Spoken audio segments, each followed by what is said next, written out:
네, 안녕하십니까? 하나님의 성전을 찾으신 모든 분들을 환영합니다. 금방 불렀던 457장 주가 동산에 기다리시네. 무엇 하려고 예수님 동산에 기다리십니까? 무엇 하시려고요? 3절에 주께 나가면 복 주시리니 이는 기도의 동산일세. 하나님께서 우리에게 복 주시고자 가장 귀한 선물 당신 예수님을 주시고자 기다리신다라고 이야기합니다. 이 시간 우리가 간절히 하나님께 기도할 때 하나님께서 많이 주시는 귀한 복을 다 받아 누리면 좋겠습니다. 계속 이어서 성경에서 소개된 그리스도의 모습들을 살피고 있습니다. 오늘은 열심, 적극, 긍정, 예수님의 모습을 한번 생각해 보겠습니다. 히브리 3장 1절, 그러므로 함께 하늘의 부르심을 입은 거룩한 형제들아, 우리의 믿는 도리의 사도시며 대제사장이신 예수를 깊이 생각하라. 아멘. 모든 그리스도인은 예수님을 깊이 생각해야 합니다. 맞습니까? 그분께서 하신 말씀 한마디 한마디 깊이 생각해야 합니다. 단 한 말씀도 놓쳐서는 안 됩니다.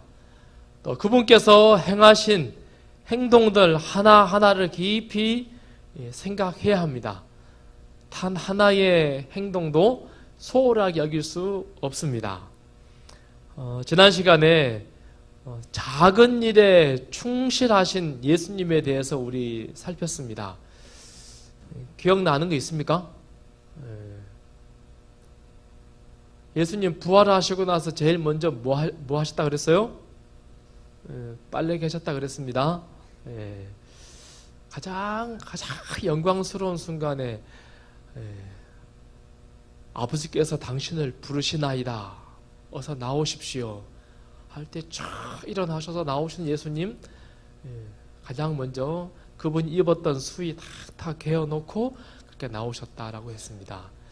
기적으로 오병이어를 수천 명을 먹일 수 있는 예수님께서 다 먹인 다음에 뭘 하셨어요? 남긴 것을 버리지 말고 다 거두어라. 왜요? 그분은 꼼꼼하신 분이시고 작은 것 하나도 소홀하게 여기시는 분이 아니시다라고 하는 모습을 우리에게 소개했습니다. 자, 오늘은 열심, 적극, 긍정이라고 하는 예수님의 모습을 한번 생각해 보고 싶습니다. 우리 예수님은 매사에 열심이셨습니다. 매사에 적극적이셨습니다. 그리고 매사에 그분께서는 긍정적이셨습니다. 어제 아침 우리 새벽 기도할 때 읽었던 말씀인데요. 구약 가운데서 이스라엘에게 포도주는 거만케 하는 것이요 독주는 떠들게 하는 것이라 무릇 이를 이에 미혹되는 자에게는 지혜가 없느니라는 경고를 주신 분은 바로 그리스도이셨다. 잠언 20장은요 솔로몬의 잠언입니다. 솔로몬이 썼습니다. 그런데요 시대의 소망에는 이게 누가 한 이야기라고 해요? 그리스도께서 술 먹지 마라, 독주 먹지 마라, 포도주 마시지 마라 라고 말씀하신 게 솔로몬이 썼지만 사실은 누가 한 것이다? 그리스도께서 하신 것이다 라고 이야기합니다. 같은 의미로 잠언 6장도 솔로몬이 썼습니다. 게으른 자여 개미에게로 가서 그 하는 것을 보고 지혜를 얻으라. 자, 누가 한 얘기입니까? 누가 한 이야기입니까? 솔로몬의 이야기입니까? 그리스도께서 하신 이야기입니까? 이 말씀도 그리스도께서 예수님께서 하신 말씀이라고 확신합니다. 왜냐하면 성경에 여러 선지자들을 통해서 여러 사도를 통해서 같은 교훈을 계속하고 있기 때문에 그렇습니다. 부지런히 열심히 성실하게 살아라 라고 하는 것은 하나님께서 우리를 향하신 그분의 뜻입니다. 맞습니까? 게으르게 이나 내노 이렇게 하면서 사는 것 하나님의 뜻이 아니지요. 그래서 열심, 적극, 성실하게 사는 것은 우리 그리스도인의 마땅한 일이다 라고 하는 모습을 잠언을 통해서 우리에게 소개하고 있습니다. 자, 이게 무슨 그림인지 아시겠습니까? 떡시루떡처럼 보입니까? 개미입니다.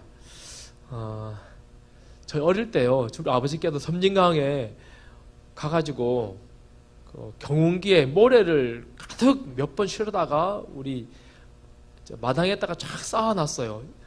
그거 가지고 집을 짓기도 하고 또 농사에 쓰기도 하고 하시려고 늘 왔다 갔다 하셨어요. 근데 계절이 언제인지 정확히 모르겠어요. 봄이었는지 여름이었는지. 제가 가만히 보니까는요, 개미들이 그 위를 다녀요.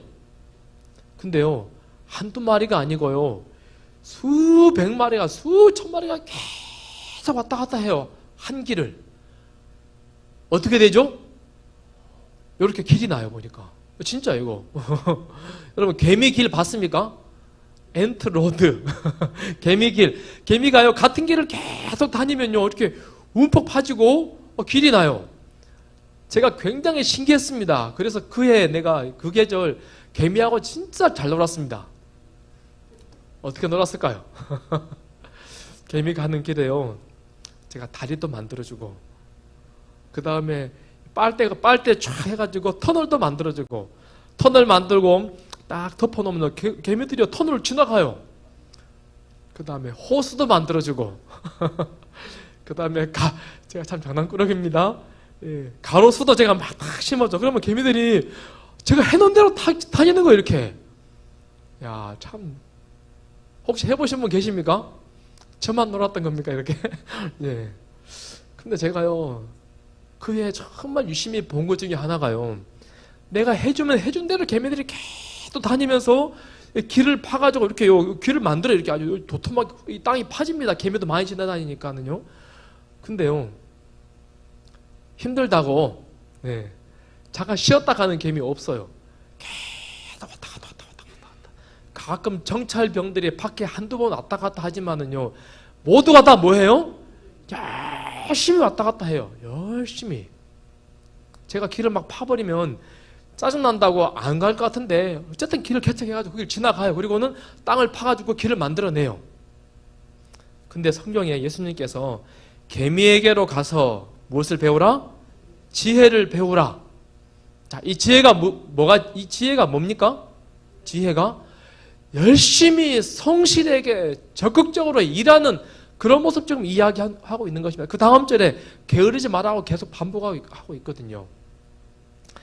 다시 말해서 지혜란, 우리 지난 시간에 우리 전사님 말씀했지만 또 다른 의미에서 지혜란 열심히 성실하게 일하는 것이 곧 지혜다라고 하는 것입니다. 주님은 개미에게 가서 지혜를 배우라, 열심, 성실, 적극적으로 일하는 것을 배우라 라고 이야기합니다. 요한복음 9장 4절, 때가 아직 낮음에 나를 보내신 이의 일을 우리가 하여야 하리니 밤이 오리니 그때는 아무도 일할 수 없느니라. 우리 주님은요, 일할 수 없는 밤이 온다라고 아셨습니다. 33년, 아니요, 공생에 시작하시고 3년 반 동안 어떻게 하십니까? 그래서 곧 밤이 와요. 곧 더 이상 일할 수 없는 때가 옵니다. 뭐 해야 됩니까? 열심히 일하셔야 됩니다. 그래서 어떤 때는 식사하실 겨를도 없이 일하시고, 어떤 때는 밤새 다음 날을 위해서 기도하시는 바람에 잠 이루지 못하고, 그리고 또 일터에 나가서 일하시는 그런 예수님의 모습, 시대의 소망에 참 많이 이야기합니다. 다 같이 읽어볼까요? 예수께서는, 시작. 예수께서는 지상 생애 동안에 언제나 열심히 일하셨다. 예수께서는 지상 생애 동안에 언제나 열심히 일하셨다. 짧은 문장이지만 우리에게 울림을 줍니다. 그분은 피곤하지 않으셨어요. 왜요? 밤이 오기 때문에. 그분께서 더 이상 일할 수 없는 때가 오기 때문에 정말 열심히 일하셨다라고 소개합니다. 요한복음 2장 17절 제자들이 성경 말씀에 주의 전을 사모하는 열심히 나를 삼키리라 한 것을 기억하더라. 예수님께서 첫 번째 유월절, 공생에 시작하고 나서 첫 번째 유월절을 위해서 예루살렘 성전에 올라가셨습니다. 성전이 어떻게 되어 있습니까? 오만 오염되고 소란하게 거지였고 그냥 너무너무 복잡한 것입니다.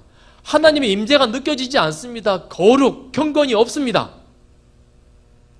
그래서 어떻게 하십니까? 녹슨 조각 하나 주워다가 확 두들기면서 다 엎어버렸어요. 굉장한 거룩한 분노를 일으키셨습니다. 질문. 예수님 오늘 이날 예수님 어떻게 다 뒤집어 엎었을까요?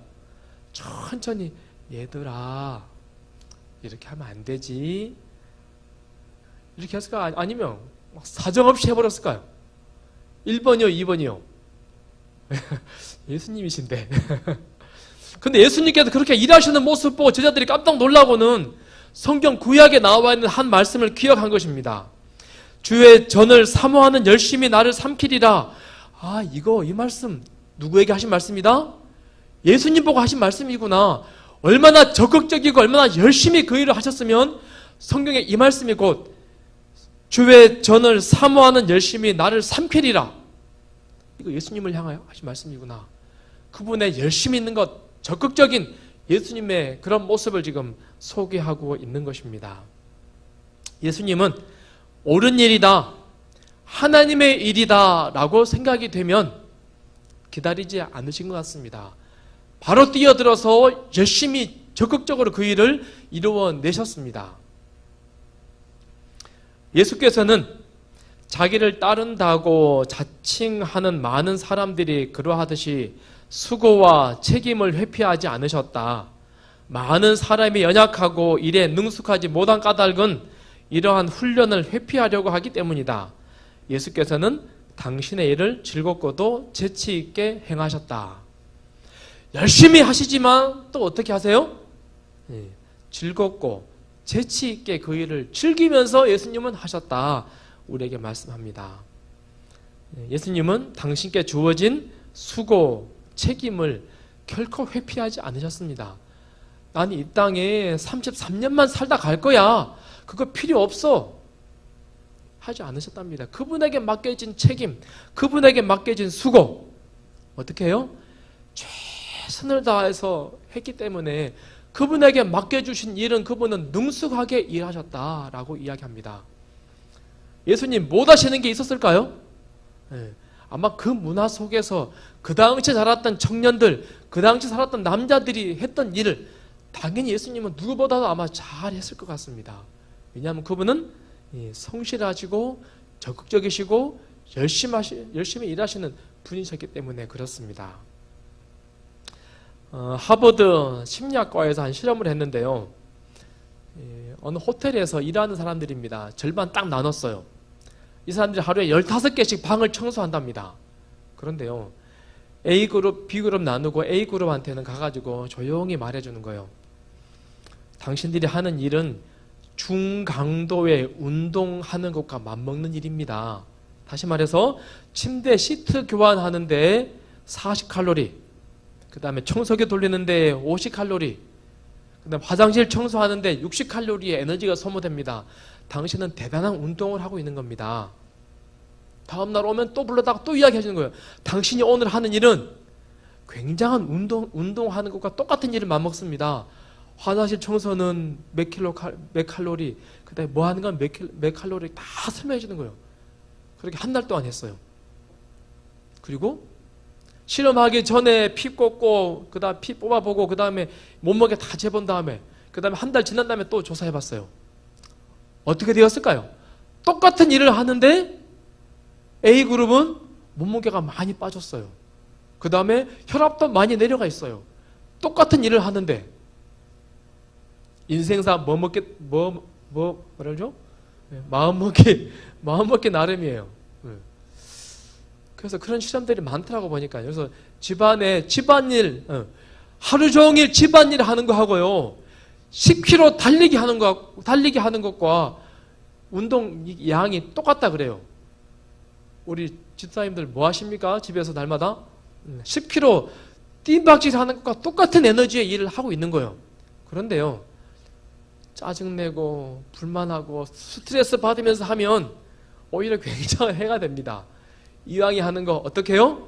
즐겁고 재치 있게 그 일을 하면 우리가 더 행복하고 건강해지는 것입니다. 예수님은 그러셨습니다. 당신에게 맡겨진 수고, 책임을 어떻게 하셨다고요? 즐겁고 재치 있게 그 일을 하셨다라고 이야기합니다. 이왕에 하는 일, 예수님처럼 즐겁고 재치 있게 열심히 성실하게 하는 우리 성도들이 되면 참 좋겠습니다. 예수께서 산에서 내려오시니 수많은 무리가 따르니라. 한 나병 환자가 나와 절하며 이르되 주여 원하시면 저를 깨끗하게 하실 수 있나이다 하거늘 예수께서 손을 내밀어 그에게 대시며 이르시되 내가 원하노니 깨끗함을 받으라 하시니 즉시 그의 나병이 깨끗하여진지라. 사람들이 예수님께 와서 무엇인가 부탁하면 예수님은 잠깐만 좀 생각해보고 이걸 하면 어떻게 될까? 이것저것 고민하지 않으셨어요. 여기 마태복음이지만요, 마가복음에서는 즉시 곧이라는 말이 굉장히 많이 나오잖아요. 예수님은 누군가 부탁을 하면 어떻게 하세요? 즉시 곧 그 일을 이루시는 분이십니다. 다시 말해서 예수님의 지금 성격을 지금 이야기하고 있는 것입니다. 열심이고 적극적이고 긍정적으로 살아가시는 예수님의 모습.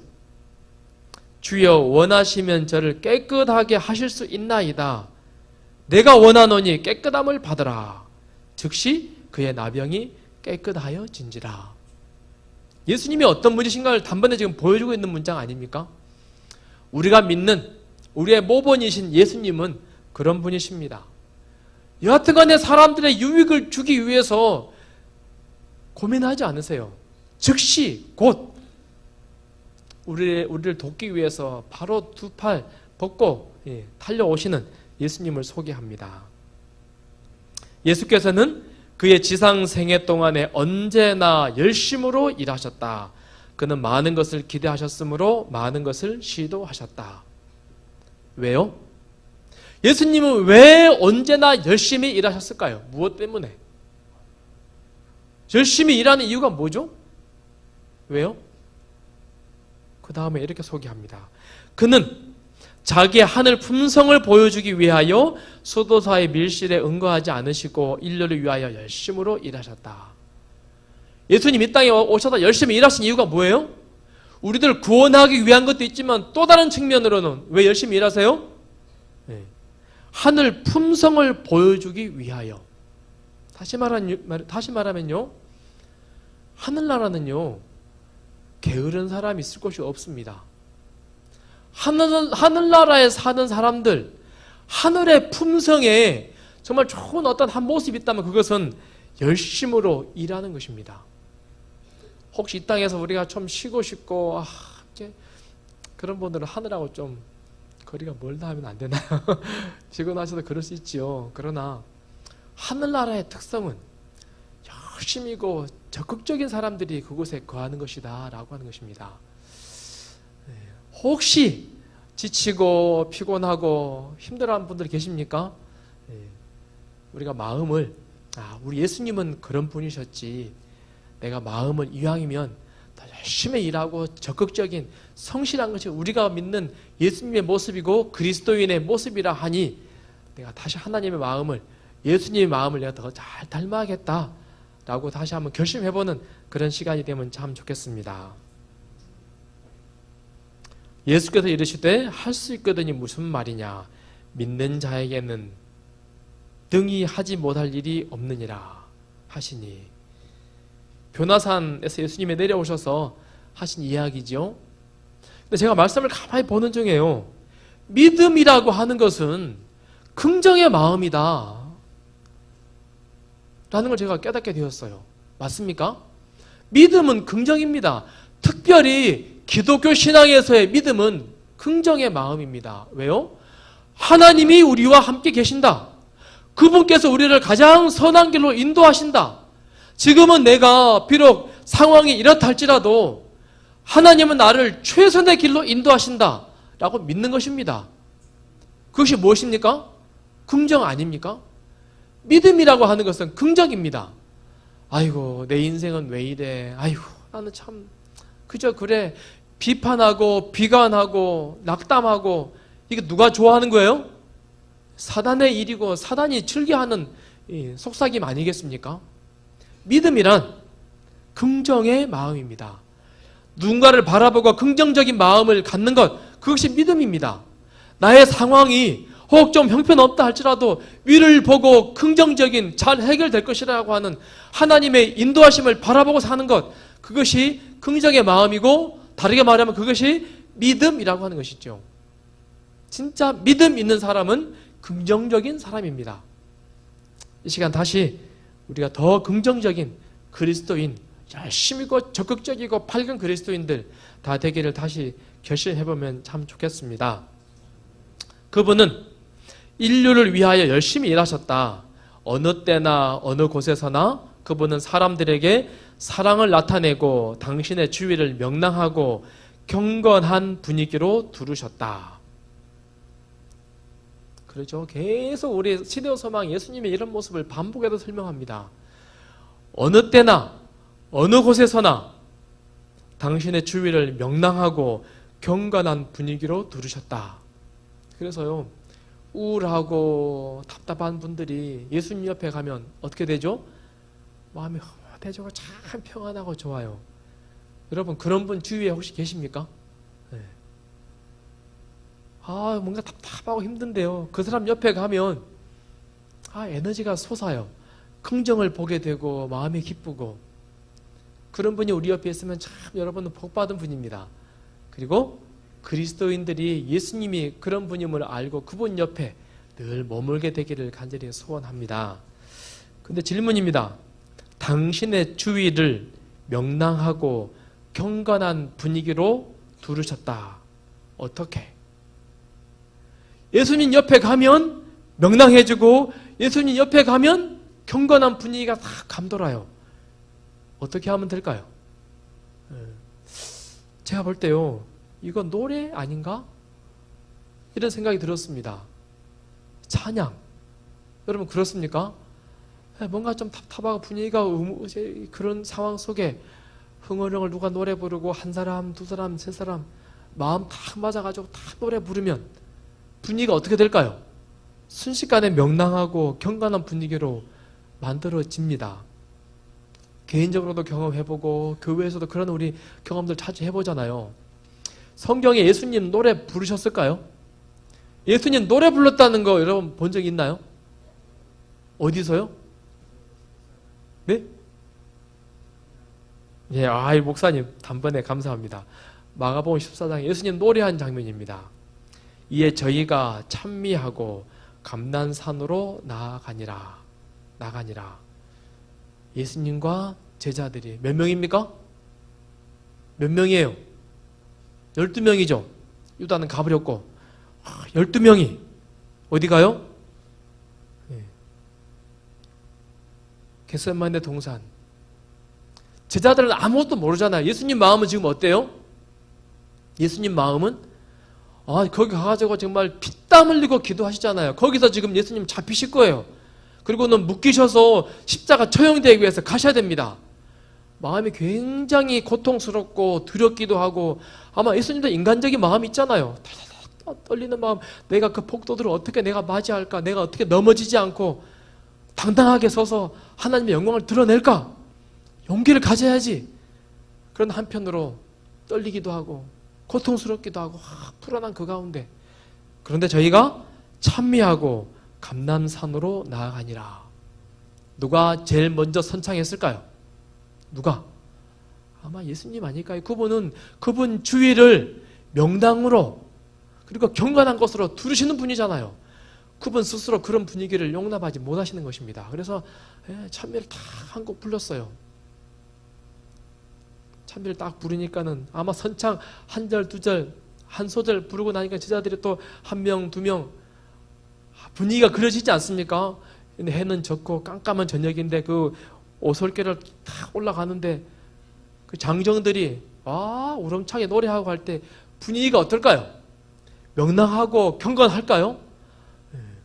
그들의 상황은 이루 비참하고 말할 수 없이 초라한 상황이지만은 참여하는 가운데 그들이 참 행복했을 것 같습니다. 용기가 생겼을 것 같습니다.